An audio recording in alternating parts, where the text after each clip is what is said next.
Hello, welcome. It's Jonnie. It's Friday. It's the wrap up. Good day to you wherever you are, friends, family, Team Superdad members around the world. What date are we on? It is the 4th of September 2020. What are we up to? We're on the Friday wrap up. We're on Friday wrap up number 9. Let's have a little show of that, shall we? Yay! Good to have you all here. As always, I can't believe another week has gone by. Loads of kit stuff exciting this week. Where's my new boxes? Got new microphones. So that may well be sounding awesome.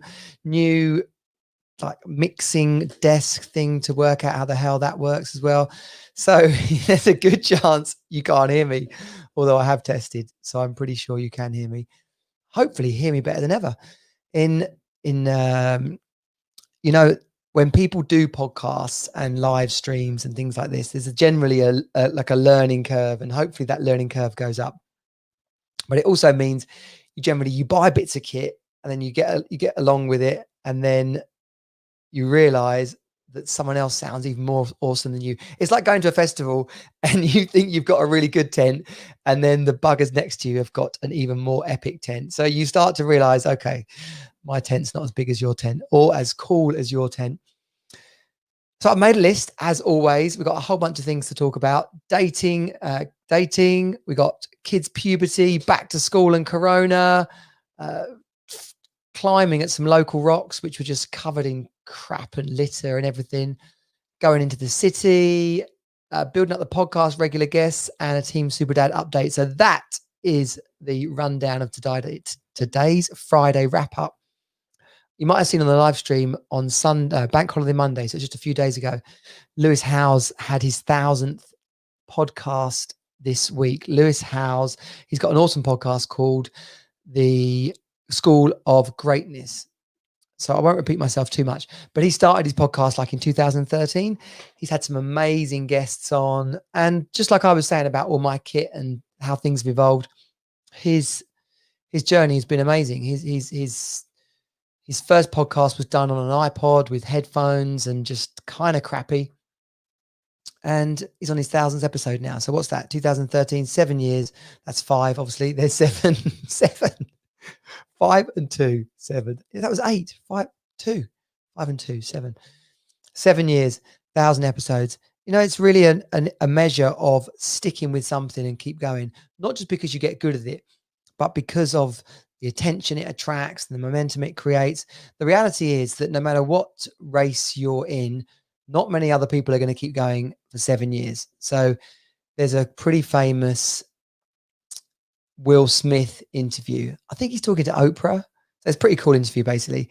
And they were asking about his secret to success. And one of the things he said was that he's got way more determination than anybody else. And he mentions a treadmill. He says, if you're going to get on a treadmill and try and outrun me, try and race me, he said, you better know that the moment you get on, you're either gonna win or you're gonna die trying. And that is just his rock solid determination, his vision and goal to be absolutely awesome that all that he does. So that's what we're up to. That's what Team Superdad's all about. I spent the last weekend on another course. Sorry to my bank balance and to my bookkeeper. But this Ted McGrath course, he's been emailing me for years. I've had so many little bits of his overall product ecosystem, I guess, that it was inevitable that I ended up on one of the bigger ones. And so I spent the weekend there, and there's been weekly check-ins. And subject to check-ins, if you're watching this, say hello, let me know who you are and where you're at. I'm going to put Facebook on and see who's there. I'm in StreamYard, so you can see in the post. If you click on that post, you can come on into the conversation. I'll see where you are at and what your comments are. Say hello. Let me know where you're going. It is literally the last week of summer. My kids are not going back to school till Monday. Everybody else's kids have gone back to school. We'll come on to that in a minute. But give us a like, give us a comment. Let me see where you're at and what you're up to.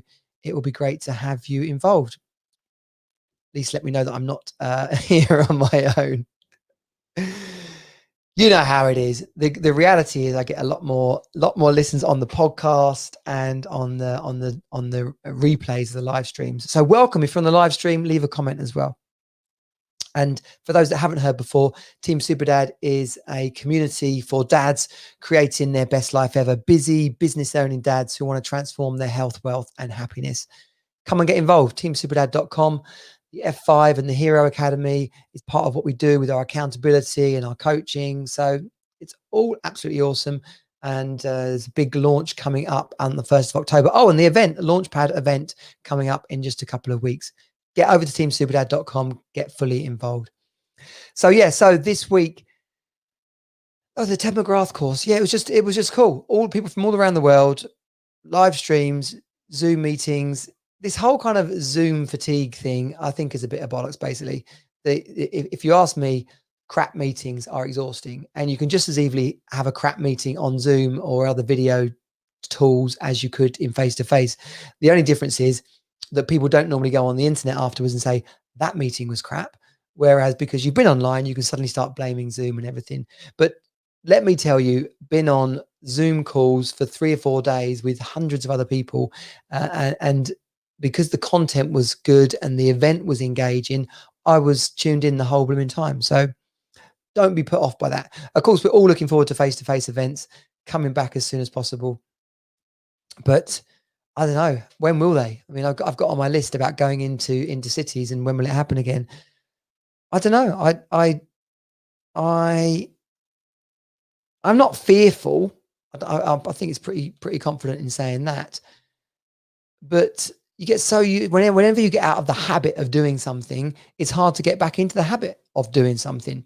So going into a city, if there's no meetings to go to or no events to go to, kind of why have I got to go into London? And you know, I don't say that lightly. I think that I got invited to something last weekend, a social out on, oh, come on, Big Common, North London, by the Crystal Palace, by the I can't remember. It was in North London, the biggest common in North London. Like, anyway, so Simos had invited me up there. There's this whole yoga and drum circle and music, and it would have been awesome. But I had the course on, and B, I was like, shall I go? Shall I not go? I should have gone. Well, not I should have gone. I couldn't have gone, but I look forward to going next time. It is part of the social life reboot. We've all got to get out there and do more things, have more fun. But it's just interesting catching myself and talking to other people, seeing other comments around about, have you been into a city since lockdown ended? When are you going to? You got the Mayor of London talking about the impact on London businesses, cafes, shops, restaurants, sandwich bars, like all really struggling by the amount of people not going into London, not working in London.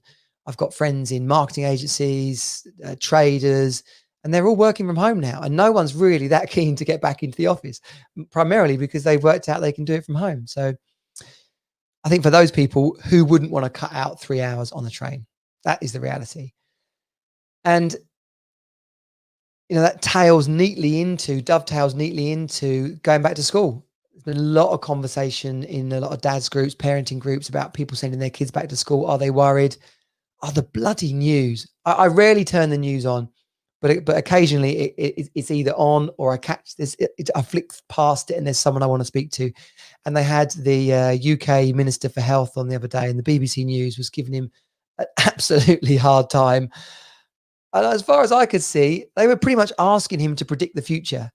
And he's like, I can't predict the future. We're going to give it our best.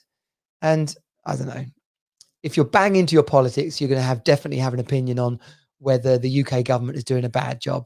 It seems to me in America that's pretty much a clearer subject about whether Donald Trump's doing a bad job. But you have to remember, in America as well, a lot of the cities and the states, they are governed by their mayor or the governor of that state. So yeah, Trump has a lot of power over the US, and there's a lot of policy they could all do with becoming aligned with, but equally everyone's just trying to get on with it. They're trying to make the right decisions and get through this time. It does occur to me, back in 1908 or whenever it was that we had the Spanish bird flu, they didn't have any of this technology. And to whatever degree, it was really bad. And then time passed. We haven't been worried about it since then. So I figure time's going to pass again.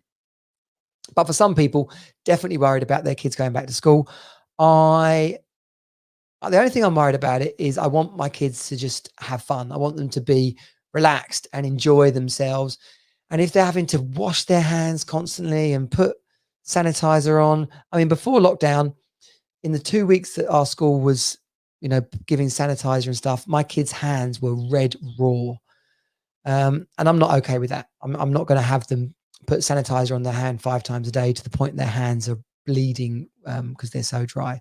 So we've all got to take some sensible measures there. And for me, it starts with them going back to school for sure. Their well-being, their mental health is definitely supported by them being in school, playing with friends, not taking lumps out of each other 24 hours a day.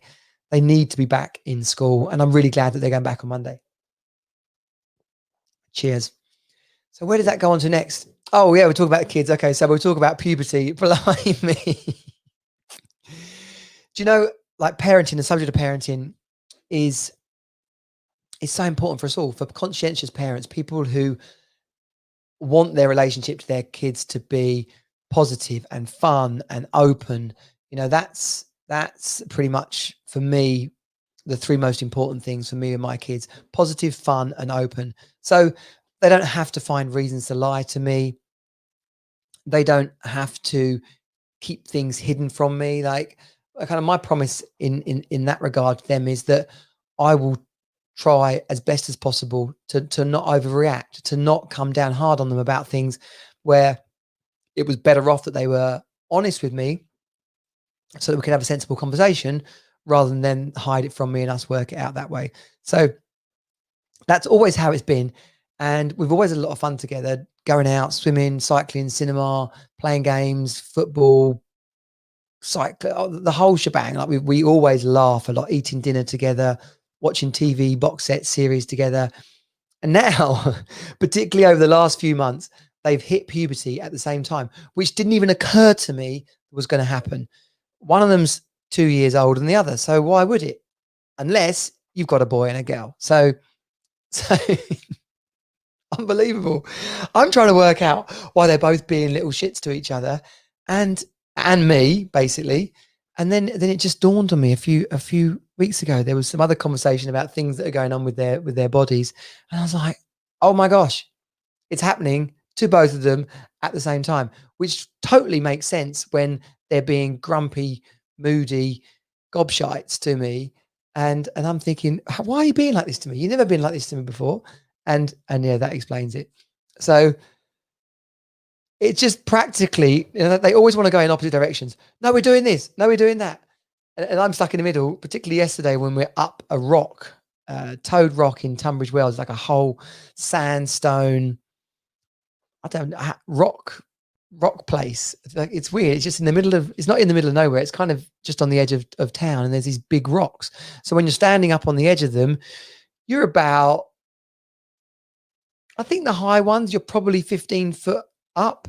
You're probably second floor window. If anyone's been to Toad Rock, say hello. If anyone likes climbing, let me know. So we're like scrambling. We're not on ropes or anything like that. It's sand rock. So we're scrambling up them.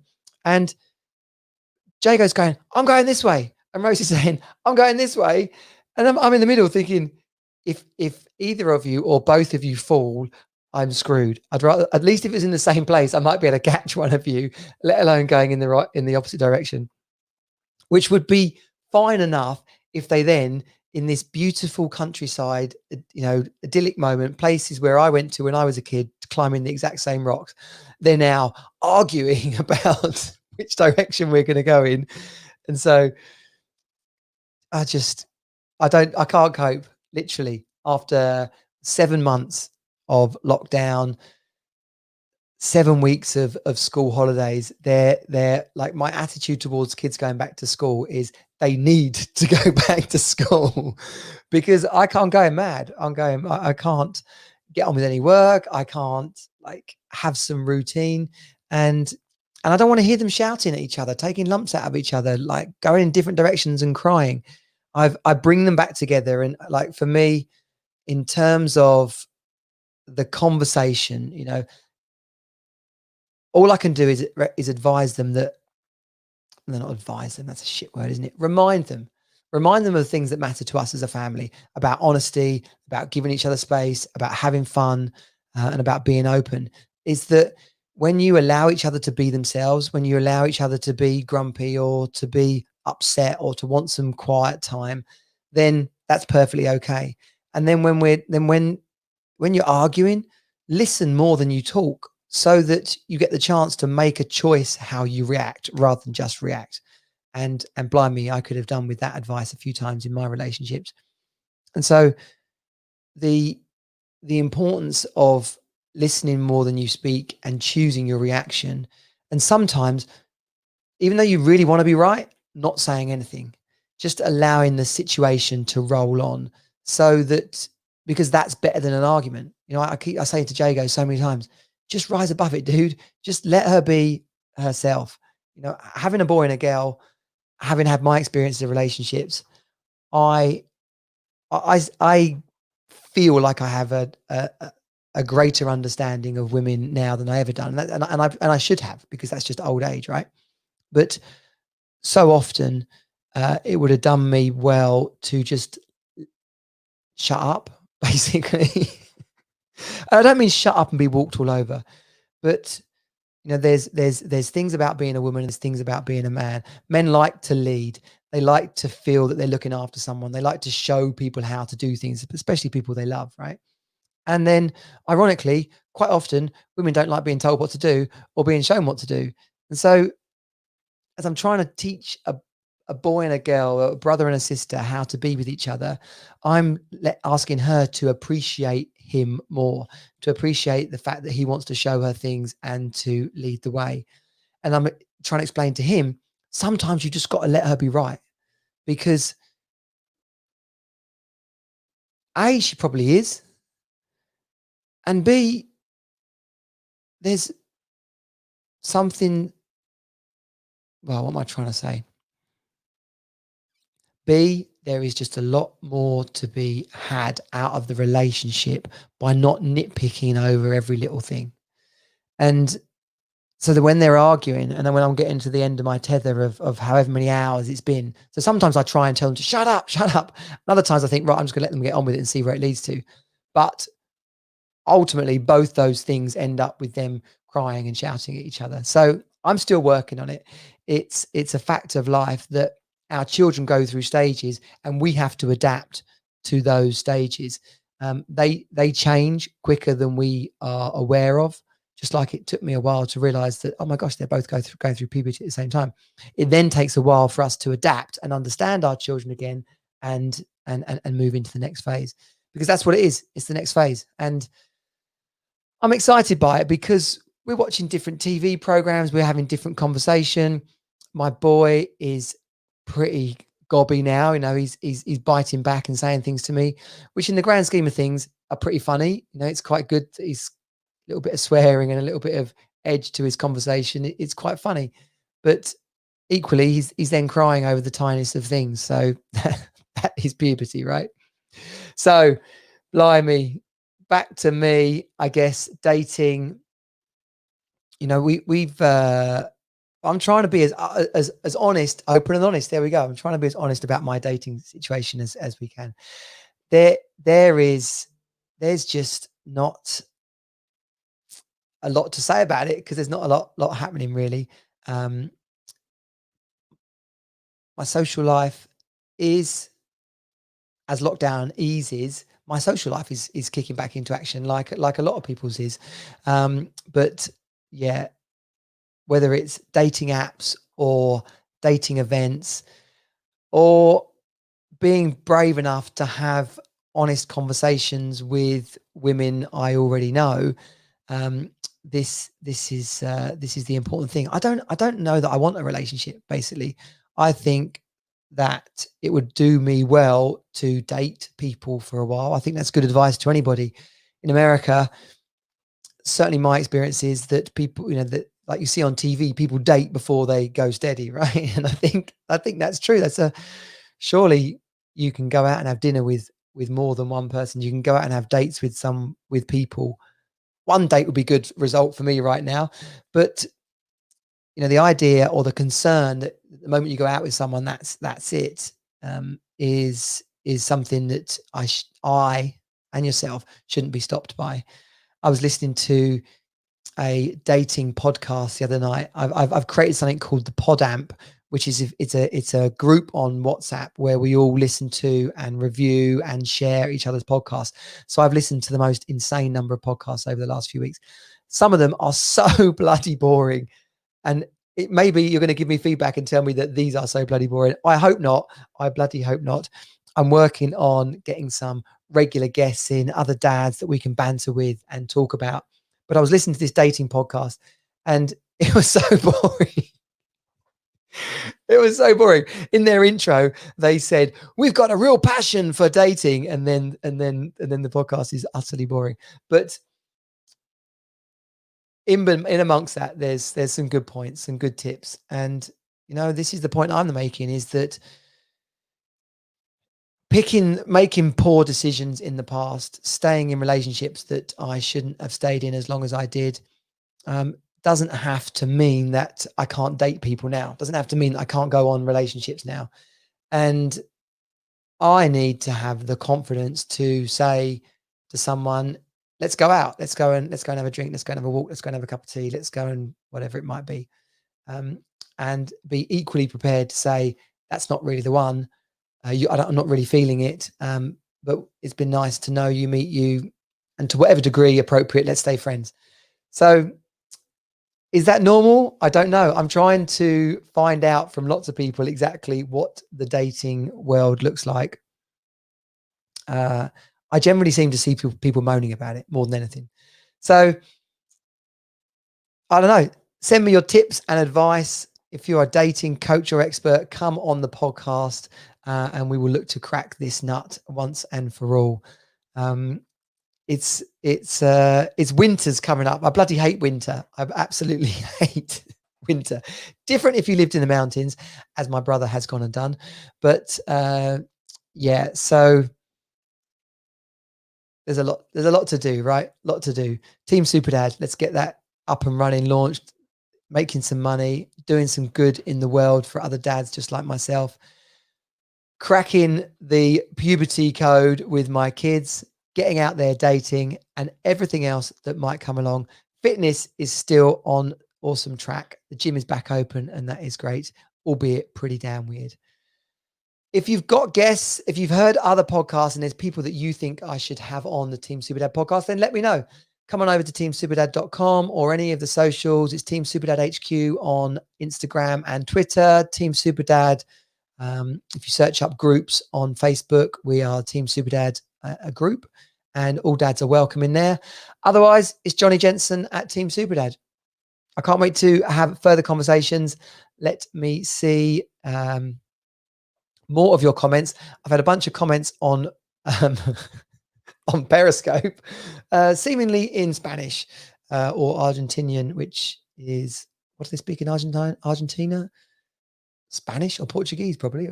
But yeah, I can't work out what that says. It could be abuse. It could be a question. It could be something not. In fact, here we go. This is what it. Muchos a los fanticos. Saludos cordialos. Is that fuck off in Portuguese? I don't know. You're a bell end. I don't know what it is. But hopefully someone will tell me. I'll do a Google. I'll Google it and let you know on next Friday's wrap up. It's great to have you here. Please review, like, share, help us out, and give me your feedback. It's always welcome. I love y'all. I'll see you next time. Team Superdad out. Bye.